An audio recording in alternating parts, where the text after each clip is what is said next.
नमस्कार, रबजी लाइव से मैं सोनू। आज मैं आपको पटना ज़िले के उत्तरी पंडारा क्षेत्र संख्या 42 के भावी उम्मीदवार रागिनी जी से मैं आपको मुलाकात कराता हूं और होने वाले पंचायत चुनाव पे मैं कुछ इनसे तीखी सवालें करूंगा, उसके इनसे जवाब जानना चाहूँगा। रागिनी जी, आज तो आपको विजयदशमी की बहुत बहुत शुभकामनाएं कि आप विजयदशमी के दिन रबजी लाइव से जुड़े, इसके लिए बहुत बहुत धन्यवाद। रबजी लाइव से जोड़ने के लिए सोनू जी आपको बहुत बहुत धन्यवाद।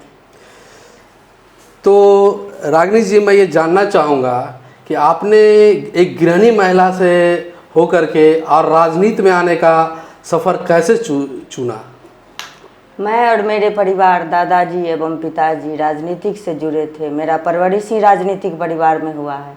शादी के बाद मैं देखी कि मेरे पति भी राजनीतिक में काफ़ी बढ़ चढ़ के समाज के लिए काम कर रहे थे, तो मेरी भी इच्छा हुई कि इनके साथ राजनीतिक क्षेत्र में कदम से कदम मिलाकर चलूं और हमारे पति एक अच्छा समाज सेवक बन सके, इसलिए मैं राजनीतिक में आने के लिए फैसला किया। ये कहना है रागिनी जी कि आपके पति भी पहले से राजनीति में सक्रिय हैं? जी। तो कुछ ऐसे उन्होंने कुछ सामाजिक कार्य किए हैं जिसकी आपको कुछ उन्होंने बताया, या आपको कुछ नॉलेज है जो कुछ ऐसे समाज के लिए कुछ सामाजिक कार्य किए हों?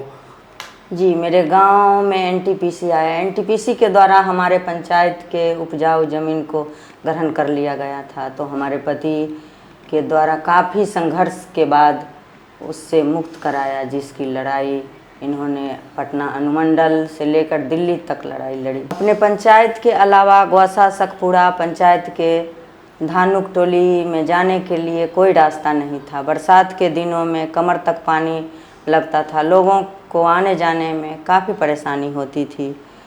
तो इन्होंने काफ़ी परिश्रम के बाद बाहर से फंड लाकर सड़क बनवाने का काम किए। ऐसे बहुत सारे काम इन्होंने किए समाज के लिए।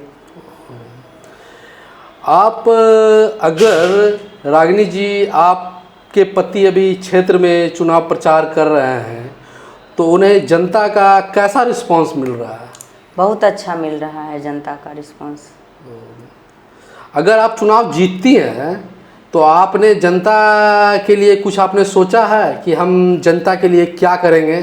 जी, अगर मैं चुनाव जीतती हूँ तो सबसे पहला काम सबका साथ सबका विकास।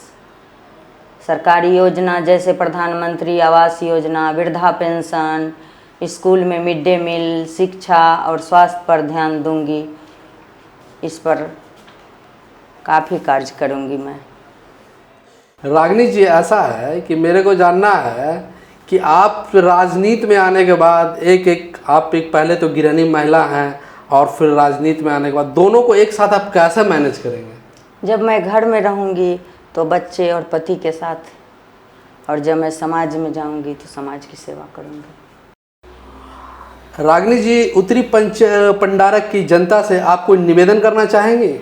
जी, मैं उत्तरी पंडारक की समस्त जनता से विजयादशमी की हार्दिक शुभकामना देती हूँ, और मैं उत्तरी पंडारक की समस्त जनता से निवेदन करती हूँ कि आप अपनी बहू रागिनी कुमारी को भारी मतों से विजयी बनावे, ताकि मैं सुख दुख में आप लोगों के साथ करूं, और मैं चाहूँगी कि मेरा गांव आदर्श गांव बने। बहुत बहुत धन्यवाद रागिनी जी, जो आपने अपना बहुमूल्य समय रबजी लाइव को दिया, इसके लिए बहुत बहुत धन्यवाद।